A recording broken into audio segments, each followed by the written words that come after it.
Hi parents, this week in homework we are going to be seeing a lot of vocabulary, a lot of situations involving personal financial literacy.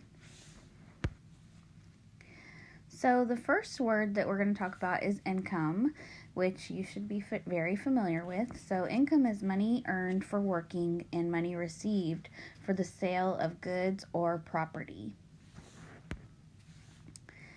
The next vocabulary that we're going to look at is human capital / labor. So what this is the abilities, the skills, the education that helps to make a worker more valuable or more productive for the company or the organization. So there's a connection between human capital and labor and income. So some jobs require specific abilities and skills or education. For example, a teacher must earn a college degree, an artist must have an artistic talent, and then students should be able to recognize that the increased abilities and skills and education may increase in job opportunities.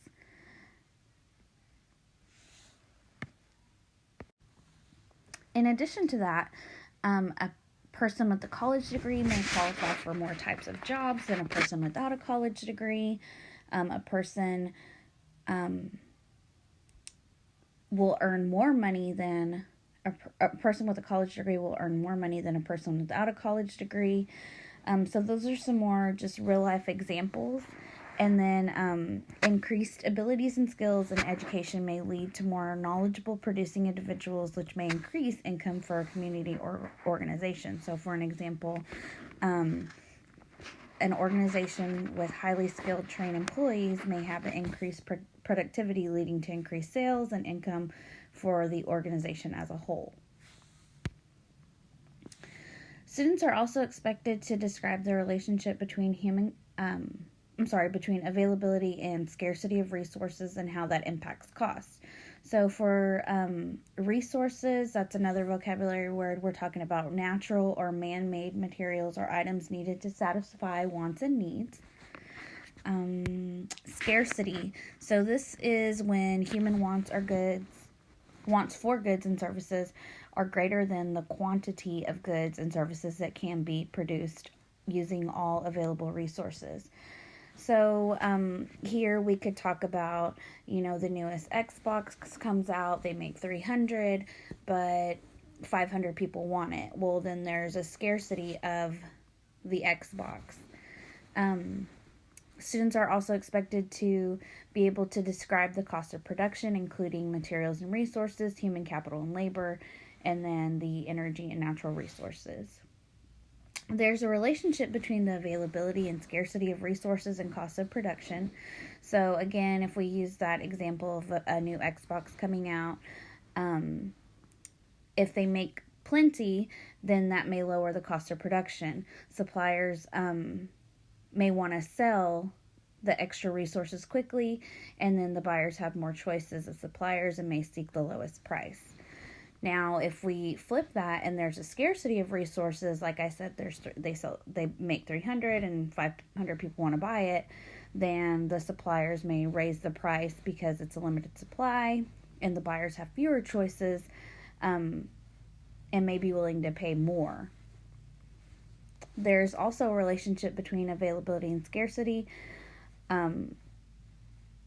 whereas the increased availability of the product may decrease the price of goods and services, and the decreased availability of the product may increase the price of goods and services. So those words, increased and decreased availability, is also going to be expected. And availability just means if it's available, if it's up for grabs. Students are also expected to identify the costs and benefits of planned and unplanned spending. So this is where we would talk about, do we know when we're going to have a flat tire? Do we know if our refrigerator is going to break? Okay, so when we talk about the benefits of planned and unplanned spending, we want to talk about planned spending decisions is like the satisfaction of wants or needs, goods and services And then we talk about the benefits of having planned spending. So that's the ability to ensure income will be enough to cover the cost of goods or services, the time allowed for comparison shopping to get the best price. And then we talk about the costs, or the burden of unplanned spending decisions. So you may not have enough money left for the future needs. There's no time for comparison shopping.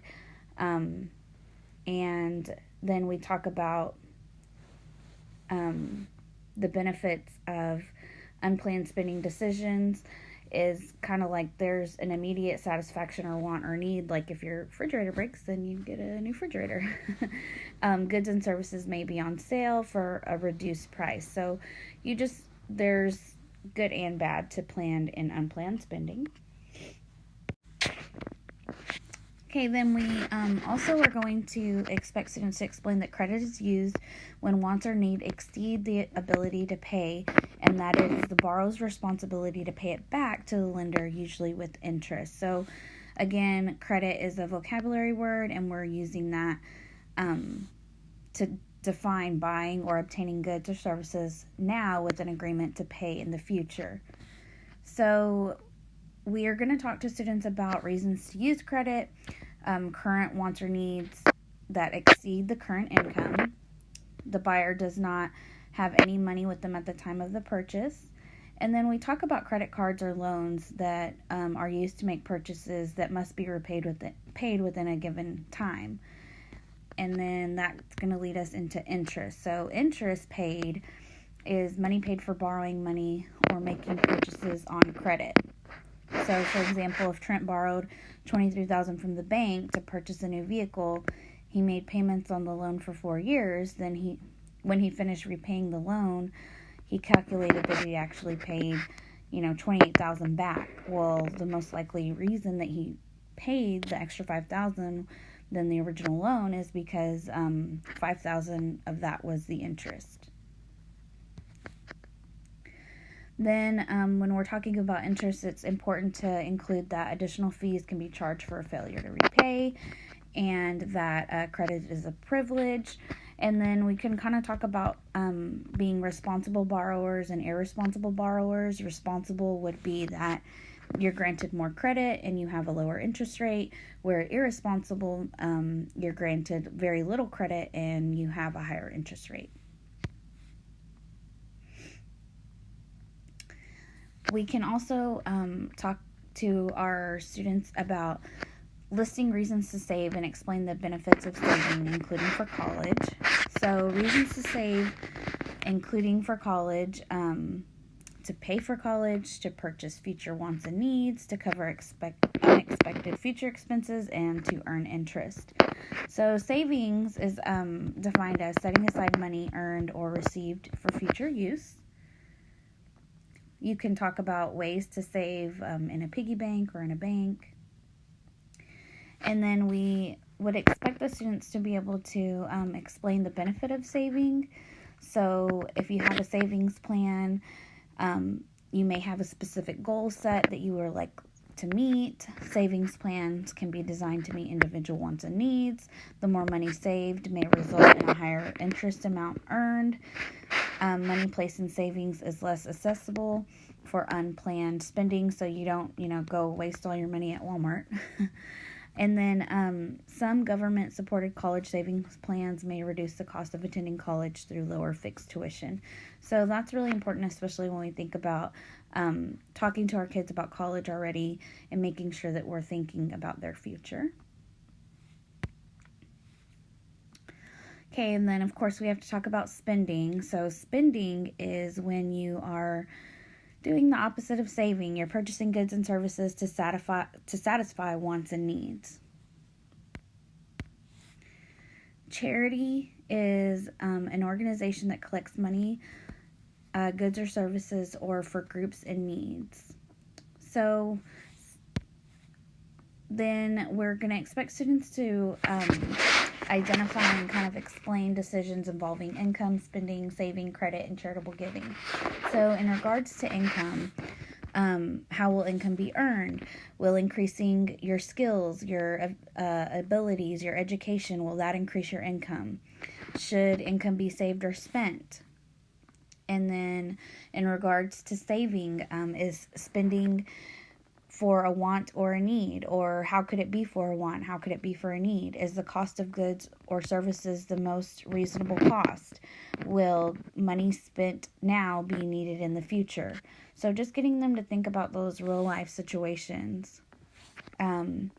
Decisions involving savings. So what are my savings goals? How much money should be saved? How long should money be saved? How much interest will be earned with different savings plans?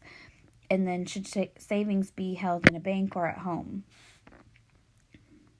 Okay, decisions involving credit. So how much interest and fees will be charged if I'm using my credit card? Will credit be able to be repaid in the given period? And then last but not least, again, we want them thinking about charitable giving. And charitable giving is, it's best described as donating to an organization that collects money or goods or services to groups in need. And we kind of tell the students, like, you don't want to donate to charity until you've kind of made sure that your bills are paid and that, you know, you have enough money until you get paid again, or until, you know, bills come up. And just, you know, real life situations, like you give what you can when you can. And so we want to talk about, you know, which charities would we like to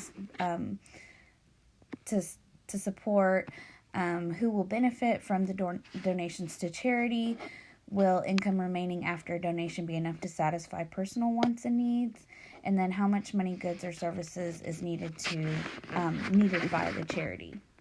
So this is a lot of information, and we're going to be covering this this week and then a little bit next week, but I just figured that I would make this video because this is some real life situations that you can invite your kids to see how you handle your financial literacy and your finances in your home.